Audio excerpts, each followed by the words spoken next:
Hi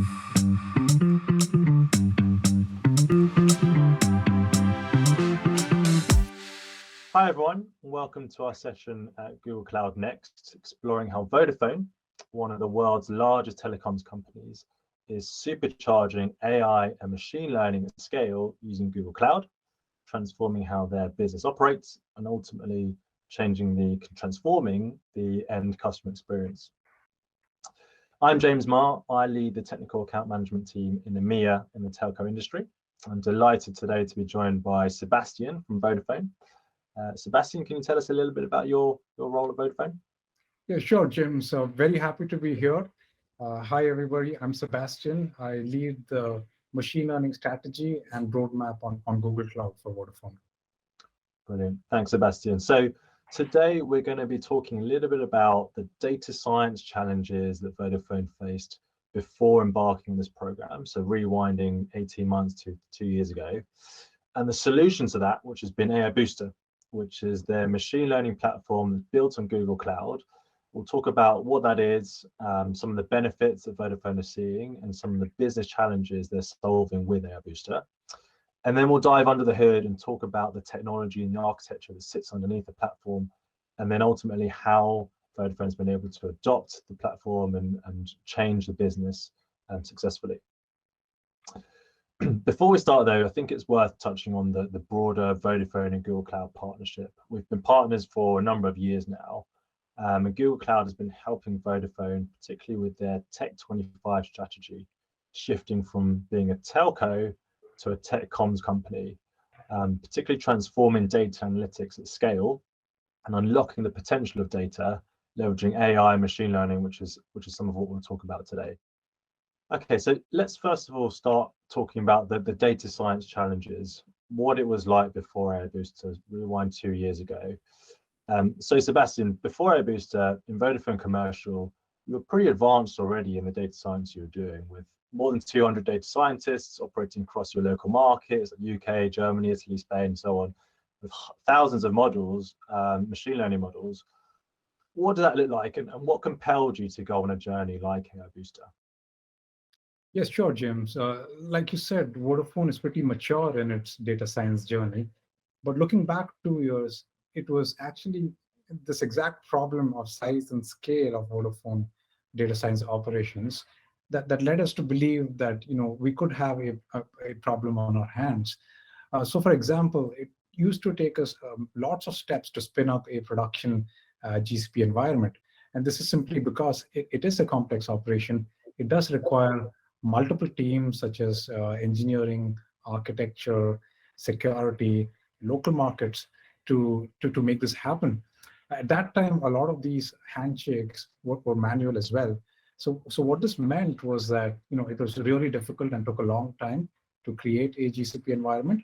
And secondly, each environment, because of the manual handshakes, used to look slightly different from each other.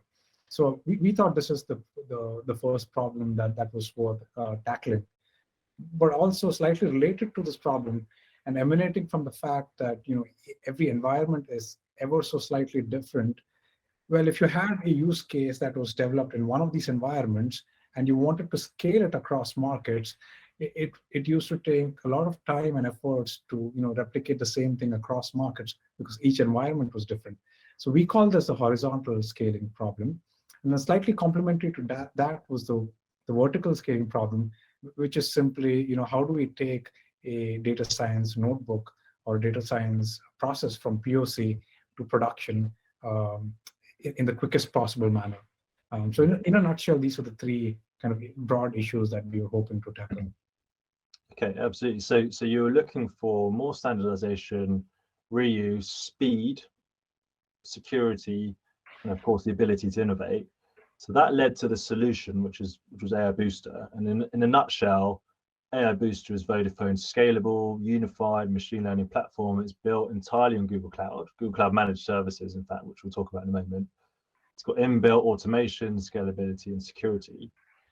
In terms of the benefits that AI Booster brings, for me, a key one is the performance. So that time to deploy models, we've brought that down significantly.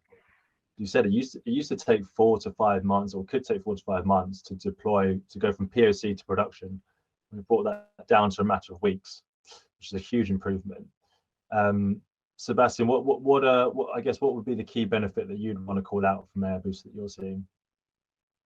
Yes, James. So in addition to the performance aspect that you mentioned, I think the cost aspect is interesting as well. So I think the obvious thing is, you're going from a lot of manual processes and multiple teams to completely automated environment. So the cost aspect is pretty obvious there. But also, I think what's interesting is if we are going to provide unlimited instances of AI Booster to data scientists, well, if you think about it, that's only going to be financially viable if the cost does not scale linearly with the number of instances or with the amount of infrastructure that is spun up within these instances. And I'm happy to say that today, that's exactly the situation that we have managed to achieve. So the cost of AI Booster is almost 100% traceable to the exact compute that was run against that infrastructure. Brilliant. That's really good to hear. So I think there's some obvious key benefits to Vodafone of using AI Booster, the performance, cost, and being able to scale across the enterprise, the horizontal and vertical scaling you talked about. But ultimately, you're doing this to improve your end customer experience and solve some of the business challenges. Can you talk about one or two of the key use cases that you've now got running on AI Booster? Sure, James. I would like to start with Net Promoter Score, or NPS, simply because that was the first use case that data scientists trusted us to take on board into AI Booster. And what we're trying to do with NPS is trying to get to know or measure the happiness of our customers with our products. Where are we doing a good job? Where can we improve? So as you can imagine, it's a pretty important use case for us to have. Yeah, brilliant. Okay, and recommenders and loyalty platforms, I think people are quite familiar now with recommendation systems, but of course the machine learning models that sit behind those are extremely complex. That's now all on AI Booster? Exactly. And like you say, recommendation models can come in all shapes and sizes, and the team working behind this have done a great job in translating all of that complexity into AI Booster. And so that also gave us a shot of confidence that, yes, this can be done. Yeah. Okay, brilliant. So we've talked about, we've brought to life AI Booster in terms of how you're using it. Let's spend a bit of time now diving under the hood, looking at the technology and the components and the pipelines that make up AI Booster. Now, see, quite a complex looking diagram. We're not going to go through all of this, but what are the key things you're seeing? So what are the key things we see when we spin up an AI Booster instance? There are two key takeaways from this diagram, I think. The first is, we are talking about AI Booster instance. Well, what does it actually mean? As you can see from this diagram, it's just a bunch of GCP projects that are wired together and automated in a pretty opinionated way. So to be more specific, you can see we have different environments, such as lab, non-live, and live. And within lab, for example, that is the only environment where there is a Jupyter-based environment. So that's where almost 100% of the POC work happens. And by the time we reach the live environment, almost everything has to be automated because there is no access for any human agent there. It's just completely automated. So all the processes need to be automated by the time we reach the live environment. Yeah. Okay. Brilliant. And some of the components here, then, the key components, as we said, the Google Cloud technology that sits behind them. Obviously, there's Vertex AI. That's our unified AI platform where you build, deploy, and scale machine learning models. We will talk about Vertex Training, Vertex pipelines in a moment. But as you said, one of the really interesting parts of AI Booster is the automation and the CI/CD that you've been able to achieve with the platform. So can you tell us a bit about what you use for that and how does it compare to what you had before? Absolutely. So Cloud Build was a tool that we heavily utilized within AI Booster. And the reason for that was, we are going towards an environment which is almost 100% managed service. So there is no virtual machine, compute engine, or manual clusters inside. 100% of their infrastructure is built and based out of lightweight containers. And previously we had Jenkins, which is also a virtual machine-based infrastructure.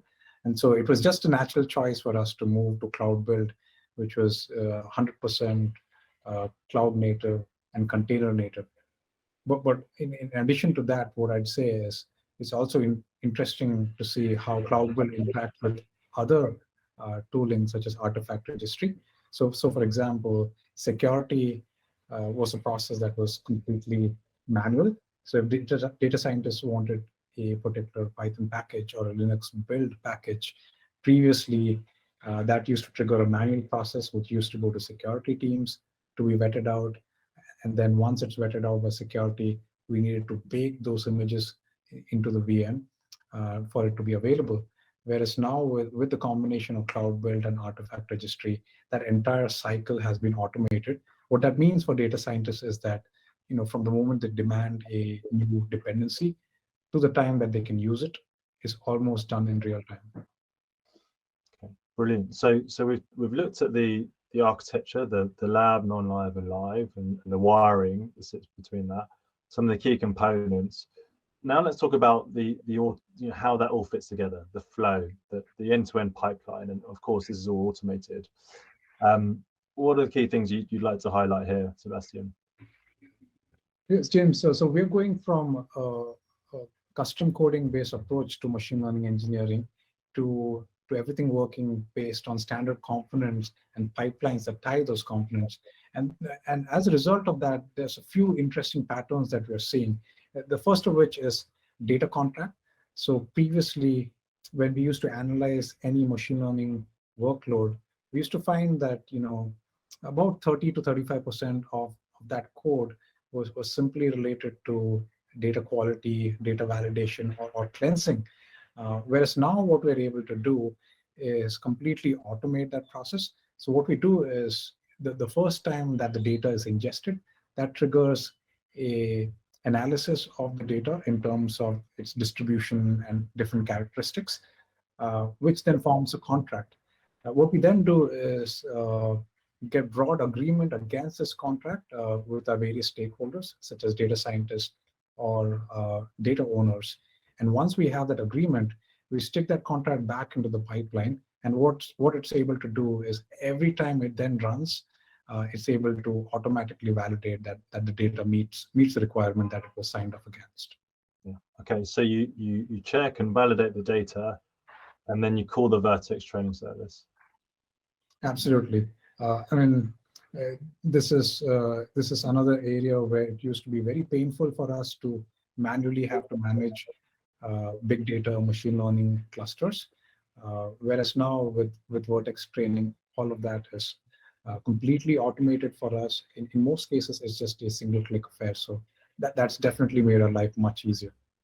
Okay, so in terms of the pipeline, you check, validate the data, you do the training on the data, and then of course you want to know the performance of your models. You'll want to choose the best performing model, and how you do that in an automated way through Champion Challenger is pretty interesting in terms of the pipeline, and coming back to the point around standardization, automation, that's all inbuilt into the pipeline.